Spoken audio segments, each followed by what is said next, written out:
What's up, everyone? It's the Autistic Scyther here, and, so, Texas Senate Bill 20 just passed, and, by the looks of it, it looks like most anime fans are gonna be more or less just kind of on borrowed time. And especially me, since I feel like I'm gonna be target numero uno with this, considering the amount of anime I've seen. So, yeah. I mean, I know it doesn't make sense to make a countdown like this, but honestly, I decided just, why not make a list of my top 10 favorite anime? I mean, heck, if this does happen that spreads to other states, then, this might be a time capsule as to better times. So, without further ado, it's time to count down my top 10 favorite anime of all time. And, of course, I'm gonna have to have watched this, so, yeah. Without further ado, let's get started. Starting off first at number 10, we have Fire Emblem Mystery of the Emblem. And yeah, I know you're possibly wondering, wait, Fire Emblem had an anime? And yeah, it actually did. In fact, they had an OVA anime back in, I believe, 1991 or 1996. One of those times. But in all fairness, this has been an anime that, in all fairness, I've heard a lot of people talk about how hilarious it is or how hilariously bad it is. So, just recently, I got a chance to essentially watch it. And not only do I like this anime, but I found myself laughing at many of the jokes within it, as it's basically a case of, well, you know that one part when in the Avengers, when Steve Rogers ends up saying, I get that reference. That was me every time a reference from the Fire Emblem OVA happened. And I found myself laughing because I finally got the context of those references. And that really says a lot. So, that being said, even further, I didn't even know many of the voice actors for that one also were in Neon Genesis Evangelion, which really says a lot even further once you consider that Marth in the OVA was voiced by the same guy who voiced Shinji Ikari in Neon Genesis, and then he eventually ended up voicing Exilus in Fire Emblem Awakening. Kind of a weird juxtaposition of fate when you think about it. Speaking of which, it makes me wonder whether we're going to get another Fire Emblem anime in the near future. And please, I really would like a Fire Emblem Fates anime. I mean, we have the manga. We need the anime. Please. Moving on next at number 9, we have Konosuba. And surprisingly enough, I have not watched a lot of isekai anime. I mean, don't get me wrong, I've seen a lot of isekai. I mean, one anime I was this close to essentially adding to the list was, in fact, ReZero Starting Life Over in Another World. But in all fairness, I really like Konosuba, as this is basically just taking your standard isekai anime and turning it on its head. As basically you have your standard everyman of an isekai protagonist is in Subaru. Well, I forgot his name.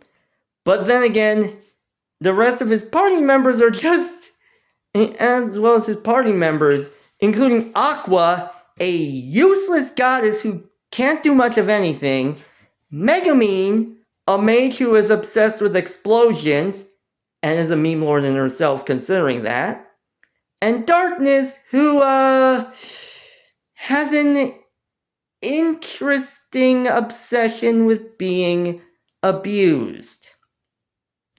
Honestly, even though I've seen like 2 seasons and they have a few more, those 2 seasons were just flat out hilarious, and I found myself enjoying every minute of the anime. Which proves I need to get back into watching the remainder of the anime. Yeah, says a lot when you think about it. Really does say a lot. Moving on next at number 8, we have Bakano. And again, recent one. Granted, for those who already don't know, I mostly see anime from most anime websites that basically just allow you to watch anime on your phone. And that's not like Crunchyroll or that sort of thing. Which I know a lot of people are gonna have problems with that, but again, I take all that I can get. And honestly, that's all I can do. That being said, if it wasn't for this, I would have never discovered Bakano. And honestly, it's an interesting one, as it mostly takes place in New York City and Chicago during the 1920s, like 1910s, 1920s. And for those who already don't know, most historical series I will enjoy. I mean, I've seen Bonanza, I've seen Copper, I've seen Ripper Street. I mean, heck, I've even seen Houdini and Doyle when it was on Fox. Wish there were more of it, but who knows? That being said, this series is one of the more interesting series that I would have essentially seen. And honestly, the whole idea from historical aspect, from a historical fiction type of anime, mixed with a caper of everyone becoming immortal due to a strange concoction, as well as moments of showing how many characters have become immortal over time, really does say a lot. And again, I've only seen a few episodes up to a certain point of, I believe, the first season. But in all fairness, I enjoy it a lot. Plus, honestly, Isaac and Miria are both hilarious, to the point it just makes me wonder if their stupidity is kind of hereditary. And heck, the fact that I've also seen Durarara, which is apparently connected to Bakano, honestly, it just really surprises me. So, yeah, there's that. Also, I'm surprised none of the characters from Durarara, at least their ancestors or something like that, didn't appear in some way, shape, or form in Bakano. Would have been a nice mention anyway. Oh well. Moving on next at number 7, we have Soul Eater. Alright, this is the big one. And honestly, like most people, I didn't start watching anime until I guess I'd say Kids WB. Like Kids WB or Fox Kids. But one of my earliest I can actually remember to more anime that we know of is in fact Toonami. And honestly, this introduced me to a lot of iconic anime like Dragon Ball, Dragon Ball Z, Naruto, Bleach, and One Piece.